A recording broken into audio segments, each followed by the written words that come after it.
while I walked up to Mayfield and Valley Lanes of Carbondale, I am going east of the train tracks where I'm walking right now, technically northeast. I'm facing. And so now I am going to take a walk to the train station in Carbondale, Pennsylvania, which is by Hendrick Manufacturing. And it's windy outside, even though I do have my sweatshirt on.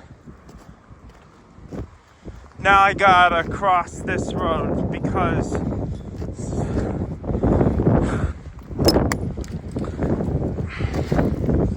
I don't see any cars coming either way right now. So, yeah, I will enjoy my walk up to Hendrick Manufacturing, right by it technically, which I'm actually walking to the train station